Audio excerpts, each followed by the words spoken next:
like this. When I first hear Tim's request, I'm not sure I can do it. It's one thing to spread my legs in the name of sex, to let him inside me, to show off my pussy to him as he's about to devour it, both of us so far gone we've practically melted into each other already. At those times, I know what I'm getting into, know we're about to join forces, merge our hot, needy bodies, sinuous and connected. I'll bend over any way he asks, if he's going to touch me with those magic hands, that hot tongue, that powerful cock that he commands so well. That's easy for me because we're both moving, acting, doing. It's a ritualized mating dance, an erotic call and a response, my signal followed immediately by his pounce. I know exactly how powerful my pussy is to him and how hungry he is for it, and I will gladly open wide to offer myself as his own private sexual all-you-can-eat buffet. But even though we've been together since college, which I'm sad to admit is over a decade, showing him what I do on my own is different. That's my time, my space, my moment to go places I can only get to with the hum of my vibrator and my mind spinning to outer space. I've always needed personal privacy, both for solo sex and my sanity, pockets of time that are meant for me and me alone. I've never thought about how I look when I contort myself into all kinds of positions that make yoga look like skipping, spread my body in ways I'd have thought impossible until fueled by the rush of arousal. With him, I have a little routine, though I'd never really thought of it that way before. He sits before me and I spread my legs wide in the air, try to gracefully arch my thighs as my wetness glistens. I look up at him and often feel the creep of a blush tickle my cheeks. Sometimes I hold on to my ankles, or if I'm particularly limber, my heels, parting my legs as I think about his dick plunging inside. I smile at that special blend of lust and embarrassment as the scent of my arousal wafts its way upward. He waits patiently, even though I can see his hard cock, ready and raring to go. I run a finger up my slit, and feeling the wet, soft flesh there, truly feeling it deep inside, sometimes startles me. Tears start to form in my eyes as I do it again and again with one increasingly shaky finger until I part my lips, my thumbs doing the same for the hood. His eyes dart from my center to my soul, from my open lips to my open lips, taking me all in before he overtakes my body with his. I want to bear everything for him because I know he's about to enter me, to give me the one thing I can't give myself. I can get over my shyness because I can see in an instant how hard I've made him, and I know it's only a matter of time before he can no longer look without touching. Then it's up to him.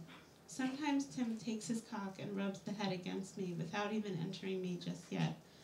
It's not about getting inside, but about watching the collision of our bodies, watching the collusion, watching hard meet soft, covering himself with my dew as he parses every second out into a slow-motion image he'll replay in his mind.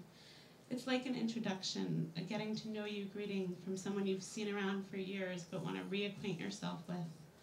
I, in turn, watch him, watch his eyes riveted to that spot where his cock is starting to truly make me ache, the dull throb moving from the entrance to my hole all the way inside, tunneling through me until I feel hollow.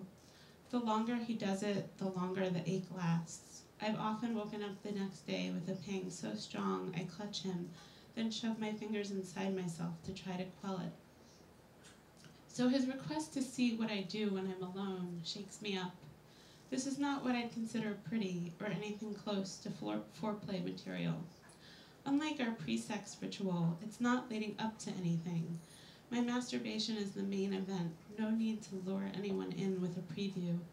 I can be lying in bed reading, lounging there in silk pajamas one moment, and the next naked, on all fours, long hairs tossed to the side while I ride my plug-in vibrator hard, bucking up and down against it.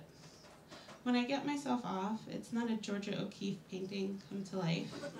It's not a slow-build, soft-focused, pedal-parting anything.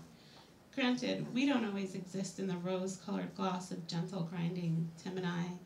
When he's had his fill of watching, of filling me with a burn so hot I've been known to draw blood from sinking my top teeth into my lower lip, he slams his cock into me so swiftly and strongly I often come right then and there.